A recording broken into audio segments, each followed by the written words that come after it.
स्थित प्रज्ञ के लक्षण भगवान श्री कृष्ण अर्जुन को बता रहे हैं।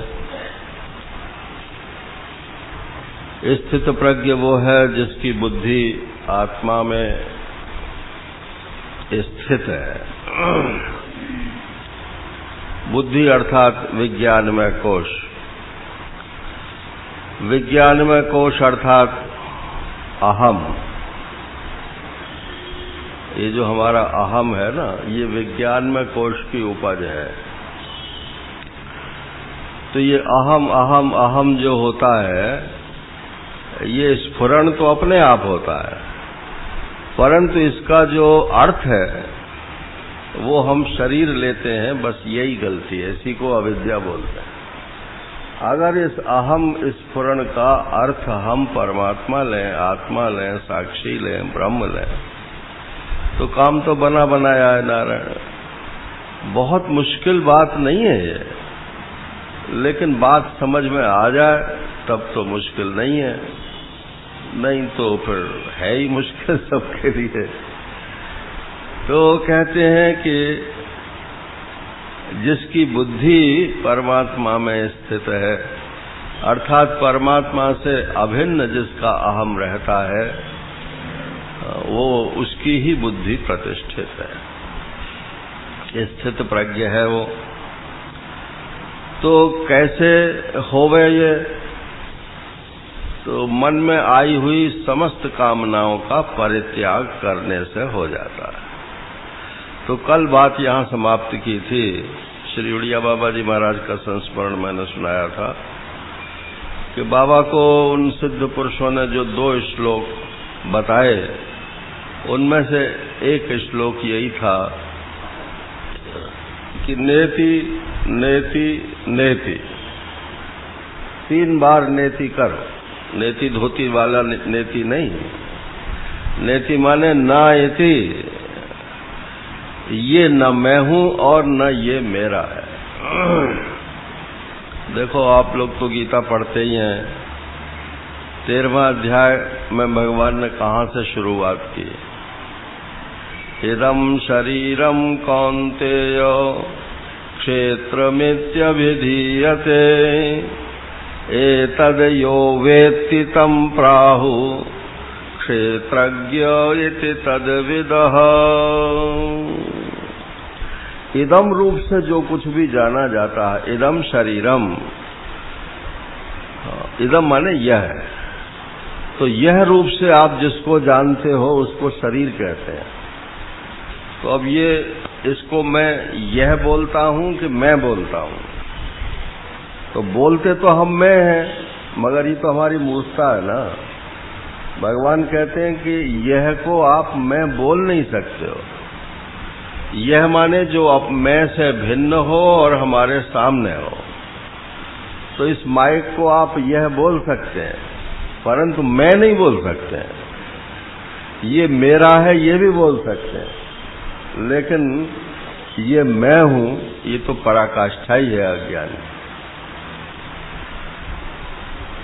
तो कहते हैं इदम शरीरम, यह करके जो कुछ भी जाना जाता है वो तो शरीर है। शरीर माने शीर्यते इति शरीरम, जो गल जाए, सड़ जाए, हमारे देखते देखते मर जाए, उसको बोलते हैं शरीर। और उर्दू वाले लोग तो समझते होंगे, शरीर माने जो शरारत करे, मिस्चीवियस। ये शरीर जो है ये दुख देता रहता है, कुछ न कुछ शरारत करता ही रहता है। जहाँ 40-50 बरस इसके पूरे हुए और इसकी शरारत जो है वो उग्र रूप धारण कर लेती है। पहले दूसरे ढंग की शरारतें करता है, बाहर से दुख लाता है, और फिर बाहर के दुख को जब भीतर पहुंचा देता है तो भीतर से दुख निकलने लगता है। सारा जीवन ये शरारत करता है और अपने सामने ही पैदा होता है और अपने सामने ही चला जाता है। इदम शरीरम कौन्तेय क्षेत्रम, ये असल में क्षेत्र माने डोमेन, ये आत्मा का डोमेन कार्य क्षेत्र है। आत्मा का कार्य करने का जो एक एरिया है, क्षेत्र है, डोमेन है, उसको बोलते हैं शरीर। तो मैं कार्य करता हूं अपने इस क्षेत्र में रह करके, आप कार्य करते हो अपने क्षेत्र में रह करके, इसलिए ये आत्मा का क्षेत्र है। और एक क्षेत्र आप समझते ही हो, खेत को भी क्षेत्र बोलते हैं। तो इसमें कर्म की खेती होती है। बाहर के खेत में तो स्थूल बीज बोए जाते हैं, फिर उसको काटते हैं, लेकिन इस शरीर में कर्म की खेती होती है। कर्म की खेती माने पहले जो किया है उसको अब काट रहे हैं, और अब जो बो रहे हैं वो आगे काटेंगे ना। तो ये इसलिए इसको क्षेत्र बोले। और अभिधीयते ये नाम रूप वाला भी है। तो ये शरीर जो है हमारा देह, ऐसा समझ लो मोटे रूप से, ये जो देह है और इस देह से संबंधित जितनी भी चीजें हैं बाहर, वो सब इदम हैं, वो मैं नहीं है। जिनको हम मेरी बोल सकते हैं वो सब मैं नहीं है, और वो हमारे सामने ही उत्पन्न होती हैं, हमारे सामने ही रहती हैं, हमारे सामने ही मर जाती हैं। और उस क्षेत्र में हम कर्म बोते हैं और फिर काटते हैं, कर्ता करण कर्म, और फिर जब कर्म का फल आता है तो भोक्ता भोग भोग्य, और फिर नारायण, ये कुचक्र जो है विशेष सर्कल चलता ही रहता है। कर्म से वासना, वासना से कर्म, ये ही पुनर्जन्म का हेतु बनता है। तो बोले इसमें आत्मा कौन है? कि बोले एतद यो वेत्ति, इसको जो जानता है। तो जो जानता है वो जानने वाली चीज से अलग होता है। मैं इस पुस्तक को जान रहा हूं, देख रहा हूं, ऐसा समझो। तो जो देखने वाला है वो इस पुस्तक से अलग है। नारायण, आप इसको आप मंत्र ही समझ लो, और जरा 1 महीना इसका, खैर अब आप लोग तो बहुत पुराने सत्संगी हैं, मगर फिर भी दोहराता हूं मैं कि 1 महीना आप जो है 24 घंटे जब भी याद आ जाए आपको, तो जो कुछ भी आप देखें उसको आप ये समझ लो कि ये है, मैं इसको जानता हूं, मैं इसलिए इससे अलग हूं। बोले साहब व्यवहार कैसे करेंगे? बोले व्यवहार बहुत अच्छा होगा। जैसे ही कोई व्यवहार्य वस्तु सामने आवे, हमारी गलती कहाँ होती? ये महाराज श्री की बात सुना रहा हूं मैं। उन्होंने कहा कि अगर तुम्हें पानी भी पीना हो ना, तो तुरंत दौड़ के पानी मत पियो, 1 मिनट रुक जाओ, 1 मिनट के बाद पी लो, कोई बात नहीं। तो वो क्या है कि वो जो भीतर से वासना का आवेग है ना, मोमेंटम जो है, वो आवेग जो है उसका नष्ट हो जाता है। जैसे कोई आदमी ऊपर से गिर पड़े और सीधा जमीन में आवे, तो उसकी हड्डी पसली बचेगी नहीं। और अगर बीच में कोई किसी चीज से टकरा जाए, तो टकरा के जब वो नीचे गिरेगा तो उसका वो जो मोमेंटम है, आवेग है, वो नष्ट हो जाएगा, और जमीन पर पहुंचते पहुंचते हो सकता है उसे खरोंच भी ना आवे, और ये भी हो सकता है मामूली चोट लग जाए। तो आप कोई भी कार्य करें, बस आधी मिनट, और आधी मिनट से भी कम ही समझ लो, 15 सेकंड, इतना तो हर कोई वेट कर सकता है। वेट करके और समझ लो कि मैं इससे अलग हूं। आप इसको 1 महीने करके देखो, तो आपको मालूम पड़ जाएगा कि ये शरीर से मैं बिल्कुल पृथक हूं, ये व्यवहार से मैं बिल्कुल पृथक वस्तु हूं। मैं साक्षी हूं, आपका प्रवेश साक्षी भाव में हो जाए। तो ये जो अपने आप को इससे अलग जानना है, यही इसको छोड़ना है। तो बोले 15 सेकंड बाद तो फिर लौट आएगा, वो लौट आने दो। पहले उसको जाने की आदत तो डालो। जब देखागा कि ये तो हर बार हर 15 सेकंड पे मेरे को लात मारता है नारायण, तो फिर वो आना ही बंद कर देगा। तो ये सब करना पड़ता है, अपने आप नहीं आती हैं चीजें। तो मनोगतान तो बाबा को कहा उन सिद्ध पुरुष ने कि नेति नेति नेति शेषितम यत् परम परम। अब नेति नेति करते जाओ, स्थूल शरीर का निषेध करो, ये मैं नहीं हूं, न ये मेरा है। सूक्ष्म शरीर का निषेध करो कि न ये मैं हूं न ये मेरा है। सूक्ष्म शरीर में क्या क्या आता है? तो बोले प्राण है, 10 इंद्रियां हैं और मन बुद्धि चित्त अहंकार है। तो 10 और 4 14 और 5 प्राण, 19 तत्वों का।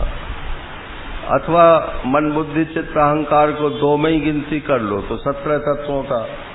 तो 17 या 19 तत्वों का ये जो सूक्ष्म शरीर है, इसका भी निषेध करो। कैसे? तो बोले ये आंख मेरी नहीं है और ये आंख मैं नहीं हूं, ऐसे बोलने मत लगना नारायण। लोग समझेंगे इसको क्या हो गया भैया, कुछ डॉक्टर के यहाँ ले चलो। तो ये सब काम भी अभ्यास जितना है उसको छिपाना चाहिए, छपाना नहीं चाहिए, छिपाना चाहिए। तो कैसे हम ही समझे, देखो और उसी समय ये बात कर लो कि ये आंख से जो दिखता है वो मैं नहीं हूं, और देखने वाली जो आंख है वो मैं नहीं हूं। मैं तो वो हूं जो आंख को भी देखता है। भैया अब तो मैं बुढ़ा हो गया हूं, मोतियाबिंद आ गया है, दिखता नहीं है। अरे कल तक तो तुम्हें खूब दिखता था। तो तुम ही तो थे जो कल देख रहे थे, और तुम ही हो जो आज देख रहे हो। तो आंख की तीव्रता को भी तुम ही देखते हो, आंख की मंदता को भी तुम ही देखते हो। तो तुम तो आंख नहीं हो सकते ना, आंख तुम्हारी है। और इसलिए आंख से जो रूप दिखता है वो भी तुम्हारा कह सकते हो, लेकिन वो तुम्हारा है नहीं। ऐसे करके मन में जो कुछ भी आता है, मन और मन में आई हुई चीजों को सबका निषेध कर दो। ये मैं नहीं हूं, फिर मैं क्या हूं? तो बोले अब रुक जाओ। शेषितम यत् परम पदम निराकर्तुम अशक्यत्वात् तदस्मि। क्या आप अपना भी निषेध कर सकते हो? अच्छा बोल दो कि मैं नहीं हूं। शंकराचार्य भगवान ने तो भाष्य में चुनौती दी है कि कोई माई का लाल हो तो वो ये कह के बतावे कि मैं नहीं हूं। अरे जो कहेगा कि मैं नहीं हूं वही तो है। तो जो सबको जान रहा है उसका जानने वाला अलग से और कौन होगा? बस वही मैं परम ज्ञान स्वरूप आत्मा हूं, तत् अस्मि, वही मैं हूं। सुखी भवो नारायण, जानो मैं वही हूं और सुखी भव अर्थात वही आनंद स्वरूप हूं। तो आपका नाम क्या हो गया?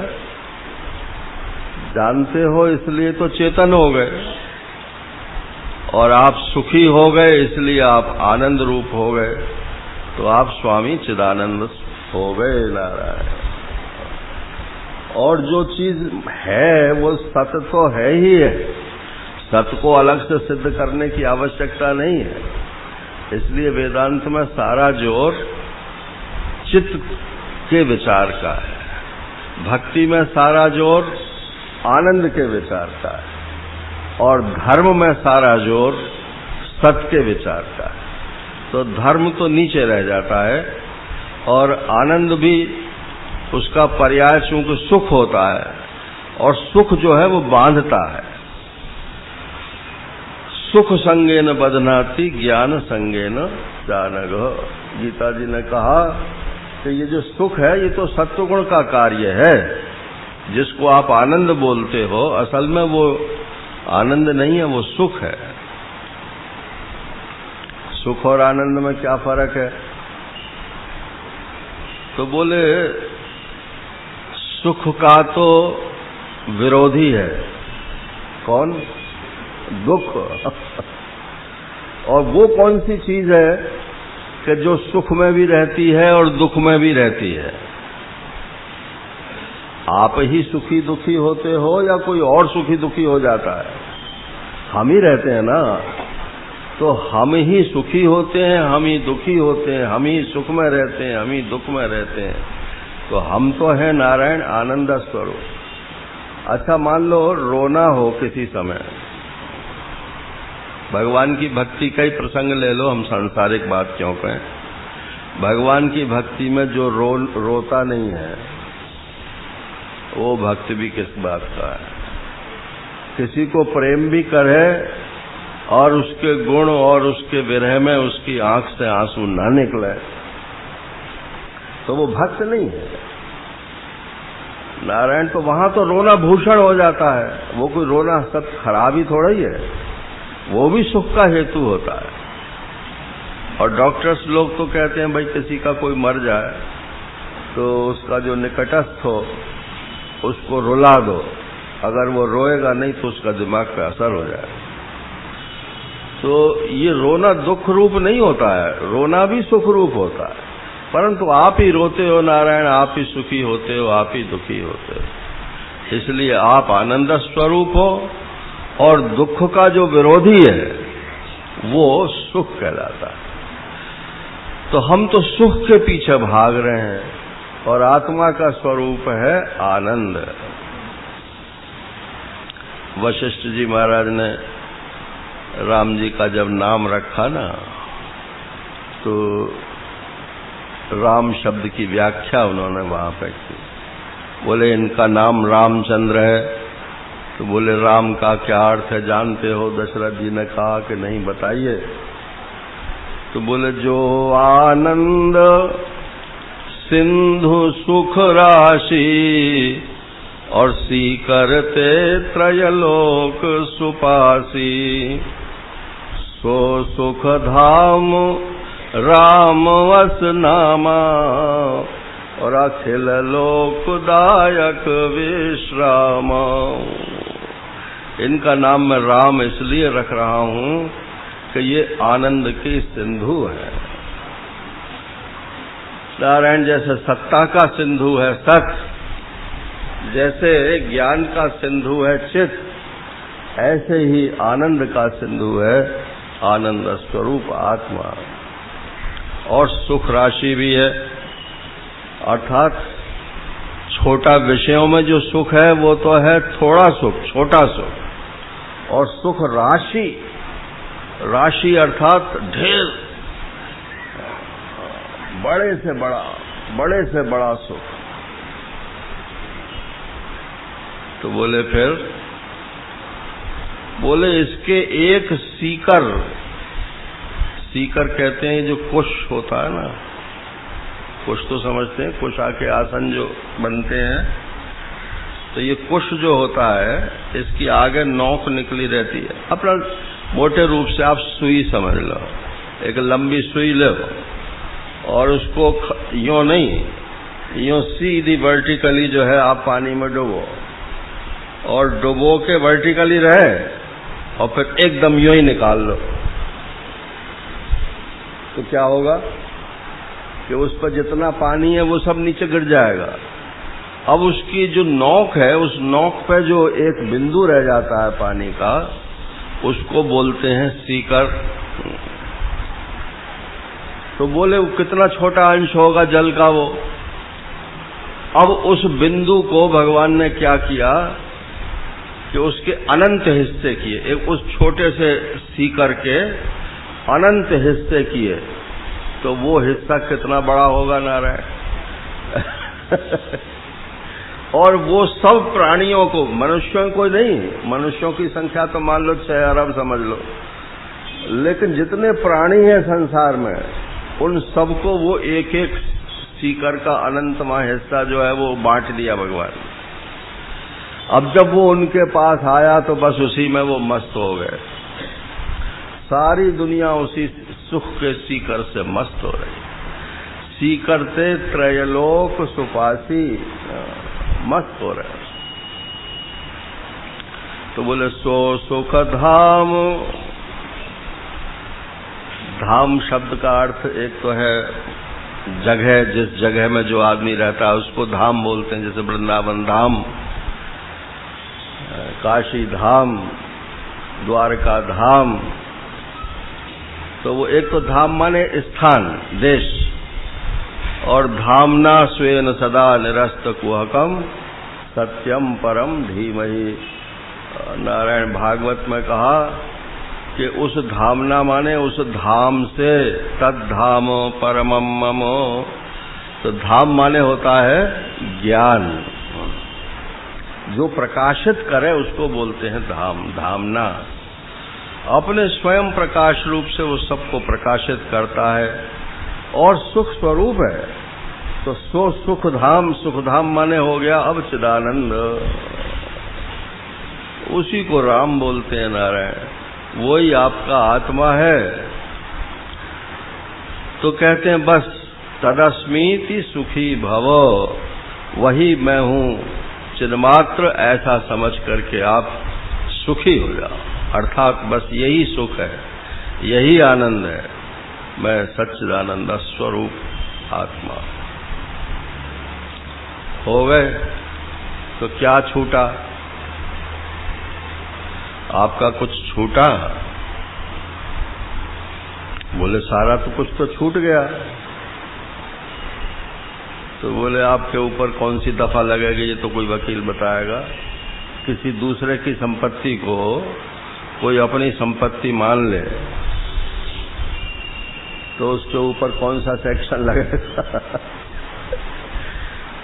तो बोले तुम मन और मन में आए हुए सुख वासनाओं को अपना मान रहे थे, वो मन तुम्हारा था ही नहीं। तो जो चीज तुम्हारी था ही नहीं वही तो छूटी, तो तुम्हारा क्या छूटा? तुमको तो सब मिल गया, जो तुम हो वो तुमको मिल गया, और जो तुम्हारा नहीं था वो छूट गया। तो छूट गया तो किसके पास गया? एक आदमी था, उसने 3 शादियां की ना। पहली शादी हुई तो मर गई वो, तो दूसरी करने लगा तो मेरे से पूछने आया दूसरी शादी कर, मैंने क्या करोगे? तो पुरानी बात है, बोले मेरे पास 1 लाख रुपया। आजकल तो 1 लाख का कोई मूल्य नहीं है, और उस समय भी इतना मूल्य नहीं था, परंतु छोटे आदमी के लिए वो भी बहुत है। तो बोले मेरे पास 1 लाख रुपया, मैं मर गया तो किसको जाएगा ये? तो अपना उत्तराधिकारी बनाने के लिए दूसरी शादी की। अब दूसरी से भी कुछ नहीं हुआ, वो भी मर गई। अब तीसरी ले आया नारायण, और वो बांझ निकली, तो उससे भी होने का कोई सवाल नहीं। फिर एक लड़का कोई फेंक गया था कहीं खेत वेत में, तो उस लड़के को पुलिस से ले आया हो। देखो वासना की बात बता रहा है। उसको ले आया, बहुत मना किया उससे कि भाई तू चक्कर में पड़ जाएगा, रहने दे। ले आया, और वो जैसे ही लड़का घर में आया तो वो तीसरी भी मर गई। अब वो छोटा लड़का जो है और गले की फांसी बन गया उसको। अब उसको लिए घूमे, कभी किसी के पास रखे, कभी किसी के पास रखे। फिर एक जने कोई रिश्तेदार थी उसकी, उसको रखा उसने, तो वो उसका सामान, वो 1 लाख रुपया भी ले गई। और वो लड़का भी जो है दूसरों के सहारे पला, और उसके बाद वो खुद भी मर गया, उस लड़के की जवानी तक भी नहीं देखी। तो ये मनुष्य जो है ना, अपनी वासना को नहीं देखता है, बस तिकड़म भिड़ाता रहता है, ऐसा कर दूं तो ऐसा हो जाए, ऐसा कर दूं तो ऐसा। अरे जो सुखी होने की चीज है उसको पकड़ोगे तब तो सुखी रहोगे, और जहां जिसमें दुख ही छिपा हुआ है, ये रजोगुणी सुख की पहचान भगवान ने गीता में यही बतलाई कि पहले पहले तो बड़ा अच्छा सुख मालूम पड़ता है, लेकिन परिणाम जो है उसका दुख होता है। और जो सात्विक सुख है वो पहले तो विष के समान मालूम पड़ता है, लेकिन परिणाम उसका अमृत तुल्य होता है। और जो तामस सुख है वो तो न शुरू में सुख रूप है, न बीच में सुख रूप है, न बाद में सुख रूप है, सिर्फ सुख की भ्रांति में ही आदमी जिए जाता है। नारायण तो तदस्मीति सुखी भव। अब आज से आप स्वामी सच्चिदानंद, स्वामी चिदानंद अपने को समझ रहा है, बिना लाल कपड़े के आप स्वामी हो। ये स्वामी शब्द का अर्थ क्या होता है ये मालूम है आपको? स्वामी वैसे जो भी लाल कपड़ा पहन ले वही स्वामी कहलाता है, लेकिन स्वामी माने होता है जो स्व को मने जान ले, मैं कौन हूं,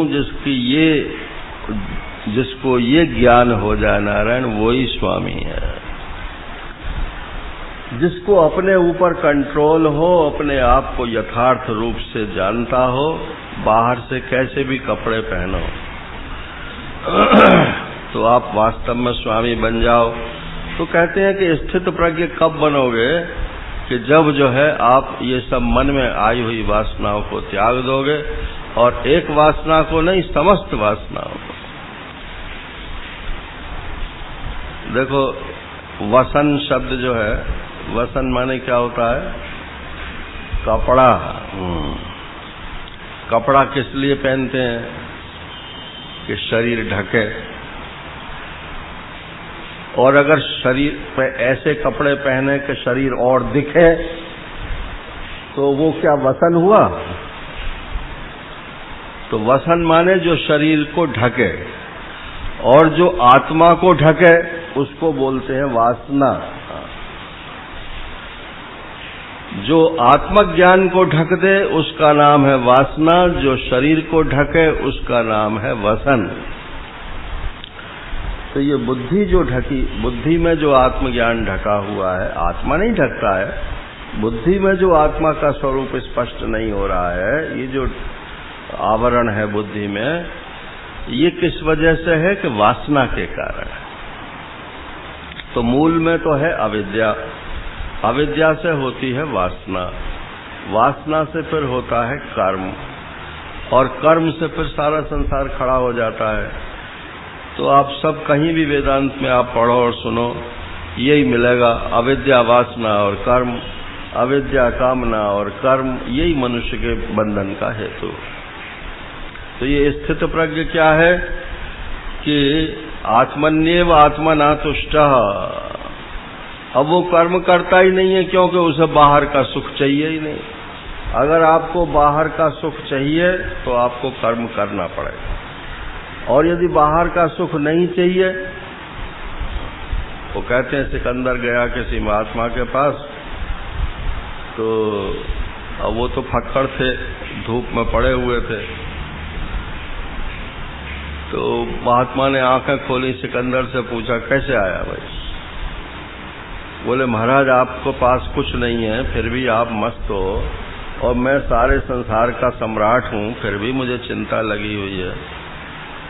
तो बोले जरा इधर हट, मेरी धूप छोड़ दे। उसे उस सम्राट की भी चिंता नहीं थी ना, जिससे बाहर का कुछ नहीं चाहिए, उसे न किसी सम्राट की आवश्यकता है, न किसी उपकरण की आवश्यकता है। तो आत्मनि एव आत्मना तुष्टः, आत्मनि एव, न तो अनात्मनि। आत्मा में ही सुख उसको मालूम पड़ता है, किसी अनात्मा में नहीं। जो मैं नहीं हूं, अर्थात जो इदम है, उसमें वो सुख उसे मालूम नहीं पड़ता। काहे में मालूम पड़ता है? अहम में मालूम पड़ता है। और अहम को तो लेकर नारायण सभी संप्रदाय वेदांतियों को पकड़ लेते हैं। वो कहते हैं ये मैं बोलते हैं, ये जरूर बकरा बनेंगे अगले जन्म में। बकरी बकरा जो है वो मैं बोलता है ना। एक बड़े महात्मा ने लिखा है, ये आपने भी पढ़ा होगा, उनकी बात दोहराता। ये बोले जितने ये वेदांती लोग हैं ये मैं बोलते हैं तो ये बकरा बनेंगे। तो बोले फिर क्या बोले? बोले कि जब बकरा मर जाता है तो उसकी आंतों की जो तांत होती है उससे वो रुई धुनने का वो बनाते हैं। पहले तो ऐसे ही धुनी जाती थी, आजकल तो मशीनें लग गई हैं, तो वो उससे जो है बांध के और उसको ऐसे ऐसे करता था तो उसमें से आवाज निकलती थी टन टन टन। तो वो कहते हैं महात्मा कि अब जब मर गया ना तब कहता है कि तुम, और पहले कहता था मैं नारायण। तो ये मैं कह के वेदांतियों की आलोचना करते हैं।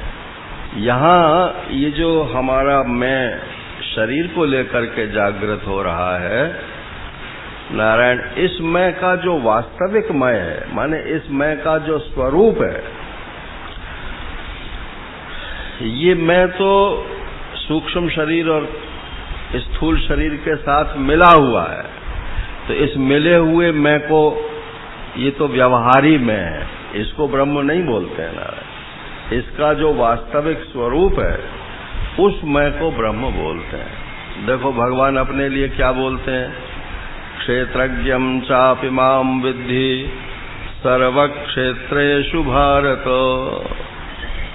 अर्जुन, सब क्षेत्रों में जो मैं हूं उसको ही तुम ब्रह्म समझो ना। तो जो मैं का वास्तविक स्वरूप, श्री कृष्ण को तो मैं कहने में कोई, ब्रह्म कहने में कोई परेशानी नहीं होती। तो असली चीज तो वही है, सच्ची बात तो वही है ना जो श्री कृष्ण बोलते हैं। अज्ञानी जो बोलता है उसके लिए कोई कुछ बात नहीं है। तो नारायण, ये मैं को जब हम ये समझ लिया कि ये मैं, हाँ जरा मेरी तरफ देखिएगा, मैं नहीं हूं, मैं हूं। अब मैं बोलो कोई बात नहीं है, अब मैं ब्रह्म ही है। ब्रह्म का जो मैं है। अच्छा, मैं तो आपको बोलता हूं तुम, और आप अपने को क्या बोलते हो? तुम के मैं मैं ही बोलते हो ना। तो जड़ हो चैतन्य हो कुछ भी, यदि उसमें बोलने की शक्ति है तो वो अपने आप का नाम मैं ही रखेगा नारायण, वरना तो उसकी आइडेंटिटी कोई पहचान ही नहीं सकता। तो ये मैं माने परमात्मा ही होता है। तो ये विज्ञान में कोश में अपने आप स्फुरित होता है। अविद्या के कारण इसका अर्थ हम शरीर लगा लेते हैं, और जब विद्या आती है, वेदांत विद्या आती है गुरुमुख से, तो उस मैं का अर्थ बदल जाता है। तो छूट गया, छोड़ा नहीं, पहले उससे बस अलग हो गई, यही छोड़ना। अब देखो, जैसे कोई आदमी घर छोड़ना चाहे तो छोड़ सकता है क्या? भगोड़ा कहलाएगा। जड़ भरत जी महाराज का दृष्टांत आपने सुना है। तो जड़ भरत ने घर छोड़ा कि घर वालों ने जड़ भरत को छोड़ दिया? अरे बोले ये तो सारे काम बिगाड़ देता है, ये हमारे मतलब का नहीं है, जाने दो। यहां तो उपयोगितावाद है संसार में। अगर आप किसी के उपयोगी हो तो वो आपको पकड़ के रखेगा, और यदि जिस दिन ये मालूम पड़ गया कि ये हमारे उपयोगी नहीं है, उसी दिन मक्खी की तरह से बाहर निकाल सकते हैं। एक दिन तो ही तजेंगे प्राणी, क्यों न तजहीं अब हीते। अपने आप यदि मन में ये संकल्प कर लो कि न ये मैं हूं न ये मेरा है, तो आपने तो छोड़ ही दिया। अब रह गया बाह्य छूटना, तो ये तो सब प्रारब्ध के अधीन बात हैं। इसको लेकर के ज्यादा चिंतित नहीं होना चाहिए। साधकों की एक मुख्य समस्या यही है, क्यों जी हम घर छोड़ दें, क्यों जी हम सर्विस छोड़ें कि ना छोड़ें। अरे तुम कर्तव्य मान करके यदि छोड़ना और पकड़ना करते हो तो अभी तो कर्म तुमको बांधेगा। उसकी चिंता मत करो, अब मन से छोड़ दो कि मेरा कुछ नहीं है और मैं ये नहीं। यही असल में प्राजाहाति, इसमें जो प्रा उपसर्ग है वो यही है, विशेष रूप से छोड़ना है, माने ज्ञान से छोड़ना। लेकिन एक बात और है, उड़िया बाबा जी महाराज बोलते थे, वो बहुत घूमे ज्ञानियों की तलाश में कि कोई हमको ज्ञानी मिले, तो उन्होंने कहा कि मैंने बहुत ढूंढा तो मुझे आत्मज्ञानी तो बहुत मिले, लेकिन आत्मनिष्ठ आत्मरति वाला मुझे कोई नहीं मिला। ऐसा बोलते थे, लिखी हुई बात है उनकी, अब कोई वही मैं आपको बोल रहा हूं। तो एक तो है आत्मज्ञान और एक है आत्मरति। तो ये जो स्थित प्रज्ञ है ये केवल आत्मज्ञानी ही नहीं है, ये आत्मरति भी है। तो आत्मरति वाला का क्या लक्षण है कि आत्मन्येव आत्मना तुष्टः, अब वो आत्मा में ही संतुष्ट है। बोले तुम 1 करोड़ रुपया ले लो, अपना आश्रम बना लो, अपना मिशन बना लो और हम तुम्हारी सहायता करते रहेंगे, आप चिंता मत करो। तो बोले आत्मनि एव संतुष्ट। बोले भाई जिनको चाहिए उनको दो, हम तो इसी में संतुष्ट हैं। दुत्कारना मत उसे नारायण। हमारे महाराज श्री कहते थे कि आपको कोई हक ही नहीं है किसी को भी किसी भी तरफ उंगली उठाने का। आप दुत्कारते हो तो अपने को क्या मानते हो? तो आप भेद तो मान लिया ना, जब सब आत्मा ही है तो आपको दुत्कारने का भी नारायण कोई हक नहीं। तो दुत्कारो मत, बोले भाई हमको नहीं चाहिए, हम तो अपने में संतुष्ट हैं, जिसको चाहिए उनको दो। आत्मनि एव तुष्टः न तो अनात्मनि एव तुष्टः। आत्मा में ही संतुष्ट रहो, अनात्मा से संतुष्ट होने की चेष्टा नहीं करता है। अच्छा बोले ठीक है, अनात्मा में तो संतुष्ट नहीं होता, तो फिर अब चलो समाधि लगाते हैं, हमेशा समाधि में रहेंगे, आनंदित रहेंगे। अरे बोले आत्मना एव संतुष्टः, आत्मा में ही संतुष्ट रहो और आत्मा के द्वारा ही संतुष्ट रहो, अर्थात साधन भी आत्मा के अतिरिक्त कोई दूसरा नहीं पकड़ना।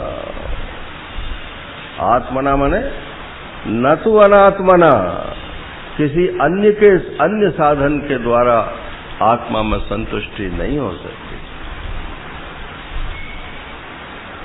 तो नारायण गीता में ये कई बार इस प्रकार का वाक्य आता है, आत्मा में आत्मा के द्वारा आत्मा को ही जानता है।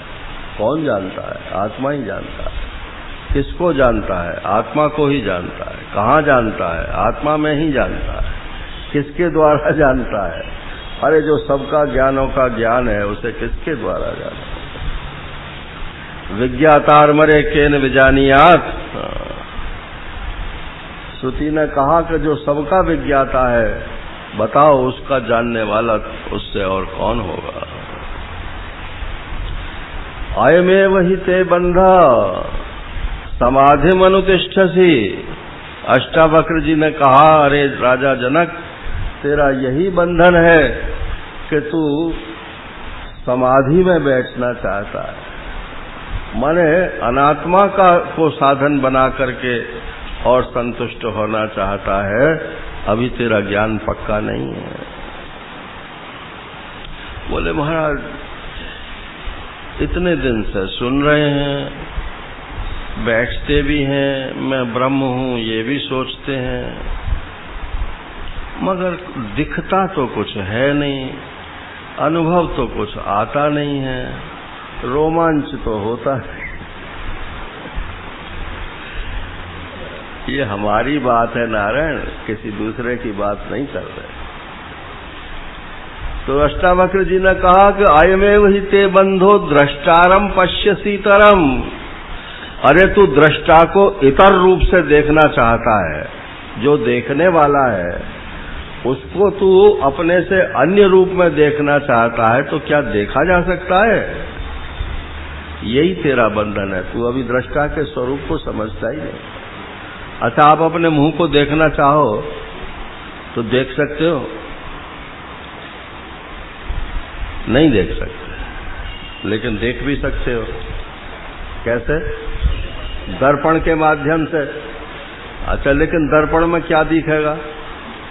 मुंह या मुंह की छाया? मुंह की छाया दिखेगी ना। तो छाया सच्ची है कि मुख सच्चा है? तो मुख तो सच्चा है और छाया तो उसकी झूठी है।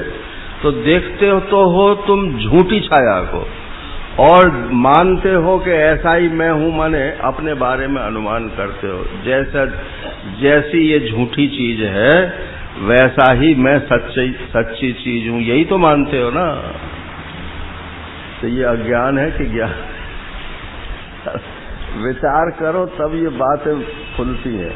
हमारे स्वामी निश्चलानंद जी महाराज शंकराचार्य जगन्नाथपुरी के जो हैं, वो कहते हैं कि दर्शन प्रतिबिंब का, प्रतिबिंब माने छाया, दर्शन प्रतिबिंब का और बोध बिंब का। तो ये संसार क्या है? ये आत्मा की छाया है। ये जीव क्या है? ये आत्मा की छाया है, चित छाया, चिदाभास है। तो चिदाभास जो है ये मिथ्या है, ये जगत जो है ये मिथ्या है, प्रतिबिंब है परमात्मा का। परंतु जानते हैं हम इसको और पहचानते हैं अपने को ना। तो मिथ्या से भी सत्य का बोध हो जाता है। अच्छा, शब्द और उसका अर्थ ये सत्य है कि मिथ्या है? मान लो वही शब्द को मैं अंग्रेजी में बोलूं तो जो अंग्रेजी नहीं जानता होगा वो क्या समझेगा उसको? और संस्कृत में बोलने लगूं तो जो हिंदी वाला है संस्कृत भी नहीं जानता, वो भी नहीं समझेगा। तो भाषा तो सब सीखी जाती है, किस शब्द का क्या अर्थ है, ये सब जो है पहले संस्कार डाला जाता है। तो नारायण, ये शब्द से भी जो ज्ञान होता है ये भी प्रतिबिंब कोटि का ही है, परंतु आत्मा का साक्षात्कार उससे हो जाता है, बोध बिंब का और दर्शन प्रतिबिंब का।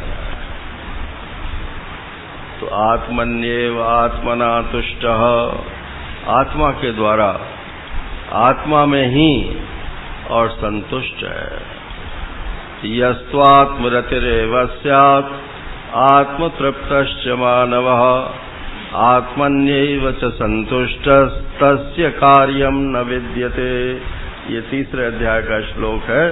भगवान श्री कृष्ण कहते हैं कि जिसकी आत्मा में ही रति है, आत्मा में ही तृप्ति है, आत्मा में ही जो संतुष्ट है, उसके लिए संसार में कोई कर्तव्य नहीं है। इसलिए ये कर्तव्य के भार से मुक्त और अपनी आत्मा में संतुष्ट और नारायण अपने अहम को परमात्मा में स्थित, जिसकी प्रज्ञा परमात्मा में स्थित है वही स्थित प्रज्ञा है। शेष चर्चा फिर। हरि ओम। पूर्णमदः पूर्णमिदं पूर्णात् पूर्णमुदच्यते पूर्णस्य पूर्णमादाय पूर्णमेवावशिष्यते। ओम शांति शांति। तं देवं कंसचाणूरमर्दनं देवकी परमानन्दं कृष्णं वन्दे जगद्गुरुम्। ॐ पूर्णमदः पूर्णमिदं